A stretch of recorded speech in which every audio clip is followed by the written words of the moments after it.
कहाँ चली सवारी?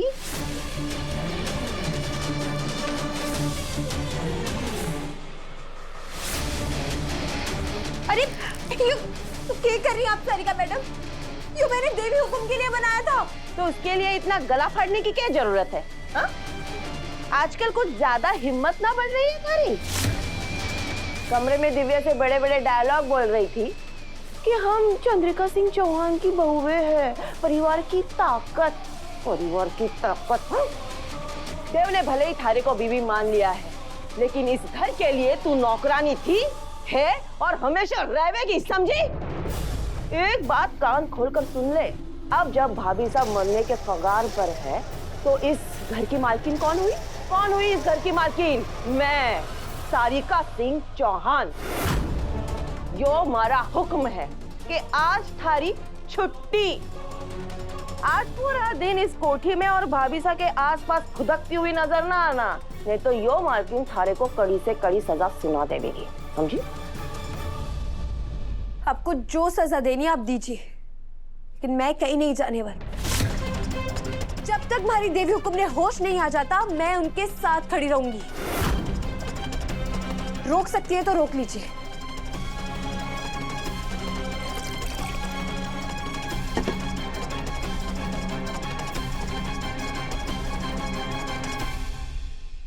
पापा साहब, मौसा की हालत मेरी वजह से हुई। ना मैं घर में आता, ना मुझे तमाशा कोई कीमत चुकानी पड़ती। मैं पापा को कभी नहीं माफ कर पाऊंगा। देव,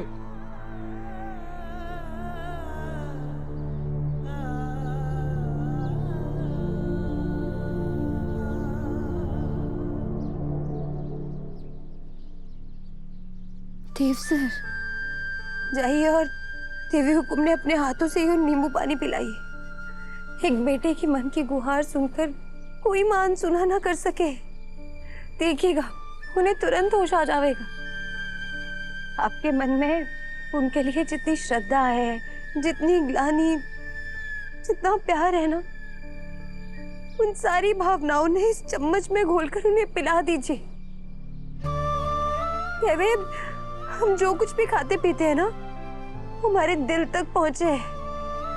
आप भी अपने मन की सारी बातें उनके दिल तक पहुंचा दीजिए और उन्हें बता दीजिए कि आप उनके होश में आने का इंतजार कर रहे हैं। जाइए देव सर।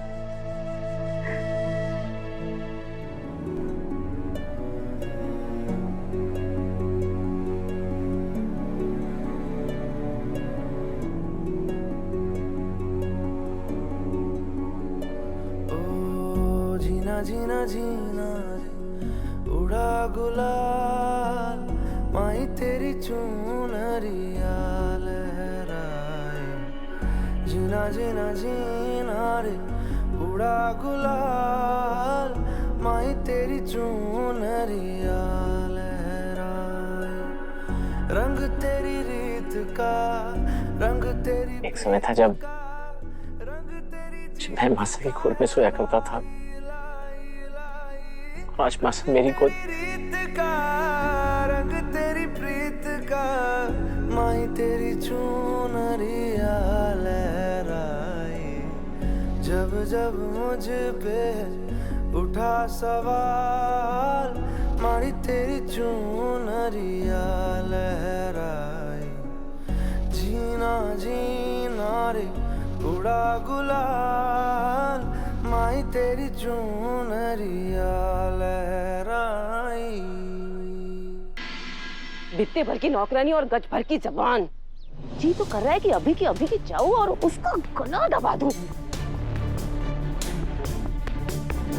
पर हमारे को तो खुश होना चाहिए, है?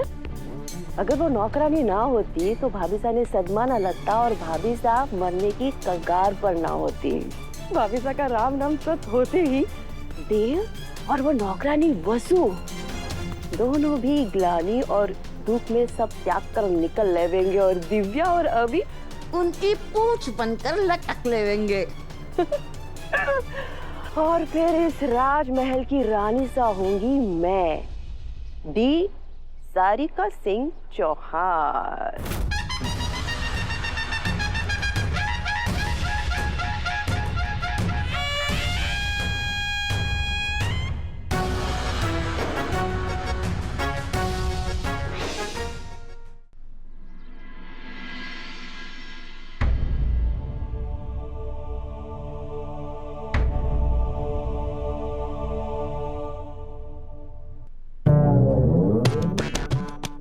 ये शांति हमारे को परेशान कर रही है।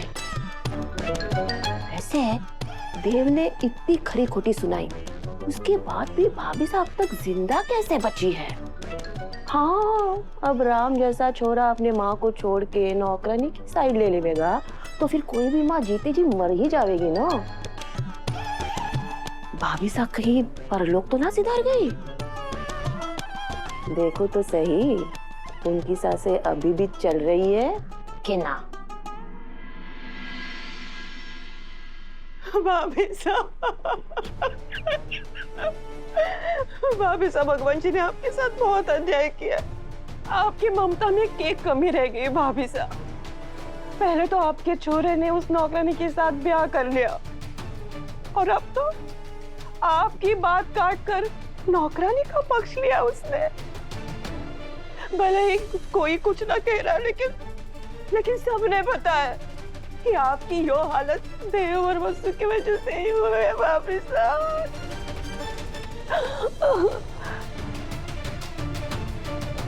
भाभी साहब कुछ कह क्यों ना रही है? भाभी साहब कुछ तो बोलिए भाभी साहब। देखिए ना, चिंता के कारण मैंने सवेरे से 1 चम्मच पानी तक ना पिया है। भाभी साहब गला सूख रहा है हमारा। आपको हमारी बात सुनाई तो दे रही है ना भाभी साहब?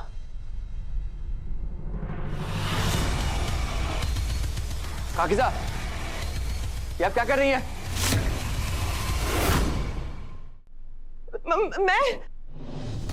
मैं क्या कर रही हूँ देव? तुम्हारे पे चिल्लाकर भाभी साहब की तरह बेहोश करना चाह रहे है ना? तुम दोनों मियाँ बीवी मिलके सब खानदान ने मार के आराम से चौहान परिवार पर राज करना चाहते हो, है ना? सारिका, इस कमरे से बाहर निकलो। सारिका, जाओ।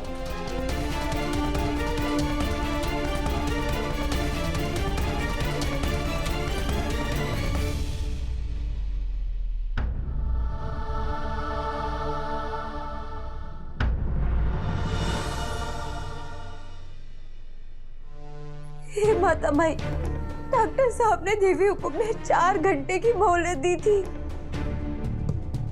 ठीक कर दीजिए उन्हें। बदले में आप चाहे हमारा सब कुछ ले लीजिए, बस वही सासू जी ने पहले जैसा कर दीजिए। आज आपके सामने एक भक्त नहीं, एक बहू खड़ी है और आपको एक बहू की पुकार सुननी होगी।